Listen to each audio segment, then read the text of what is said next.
Assalamualaikum warahmatullahi wabarakatuh. Kembali lagi dengan saya, Aida Huta Barat. Baiklah, kali ini kita akan membahas tentang sejarah PT Shopin Indonesia Kebun Mata Pao. Sejarah PT Shopin Indonesia Kebun Mata Pao. Pada awal lahirnya PT Shopin Indonesia bernama PT Shopin Medan SA. Perkebunan ini pada awalnya dimiliki oleh perusahaan Belgia Shopin Medan yang mempunyai hak konsesi dan di bawah naungan pemerintah Hindia Belanda. Pada tahun 1926 didirikanlah pabrik pengolahan kelapa sawit di perkebunan Mata Pao dan pembangunan pabrik selesai pada tahun 1927. Pada tahun 1942, perusahaan ini diambil alih secara paksa oleh pemerintahan Jepang.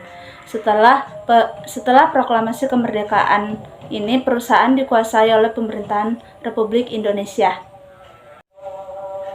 Dari tahun 1947 sampai 1965, perusahaan ini dipegang sepenuhnya oleh pemerintahan Indonesia yang mengadakan nasionalisasi perusahaan ini berubah menjadi suatu perusahaan swasta nasional, yang dimana disahkan pada tahun 1930 berdasarkan Akta Notaris William Leo nomor 45.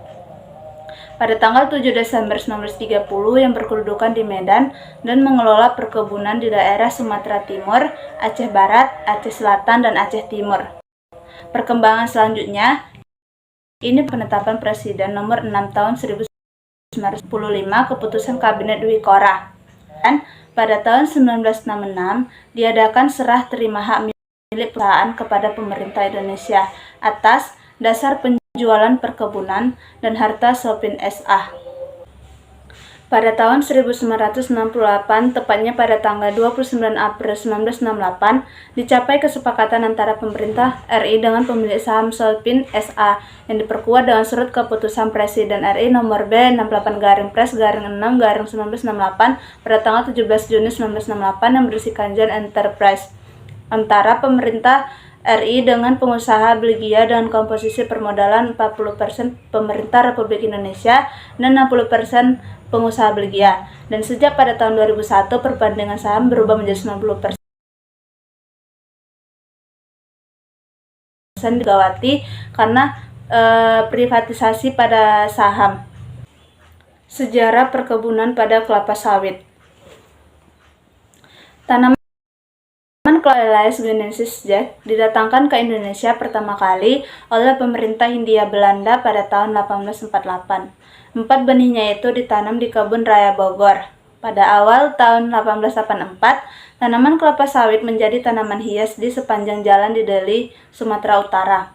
Dari sini kemudian muncul ide membuat perkebunan kelapa sawit yang berskala besar. Dengan bibit dari kebun raya Bogor dan dari Deli, maka dikenallah jenis sawit Deli Dura. Pada tahun 1911, kelapa sawit dimulai dibudidayakan. Jenisnya Hindia Belanda adalah Adrian Hallet, seorang berkebangsaan Belgia yang lalu diikuti oleh K. Sachs. 4 pohon kelapa sawit ini yang ditanam di kebun raya Bogor hingga sekarang masih hidup dengan ketinggian sekitar 20 meter dan merupakan kelapa sawit tertua di Asia Tenggara yang berasal dari Afrika. Perkebunan kelapa sawit pertama kali berlokasi di pantai timur Sumatera atau Deli dan Aceh.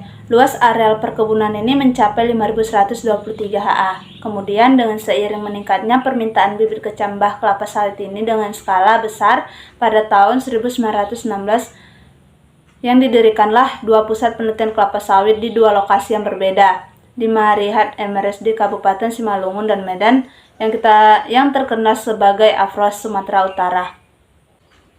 Nah, dari kesimpulan tersebut dapat kita simpulkan yang pertama, kapasitas olah PKS PT Shopindo Mata Pao ini adalah 12 ton per jam tandan buah segar yang diolah berasal dari kebun sendiri dan kelompok tani yakin. Yang kedua, sumber energi PKS PT Shopindo Mata Pao ini adalah PLN dan untuk menghasilkan saturated steam atau uap basah bagi proses pengolahan PKS PT Shopindo Mata Pao menggunakan 4 unit boiler pipa api berkapasitas 7 ton uap per jam dengan bahan bakar serat dan cangkang yang merupakan ampas proses pengolahan.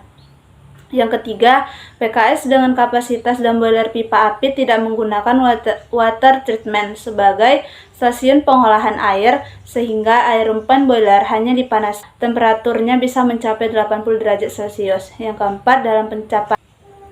keempat, untuk menekan losses CPO pada limbah cair PKS ini mengolah sludge dengan menggunakan decanter water paste dari decanter kutip lagi minyaknya dengan menggunakan sludge separator.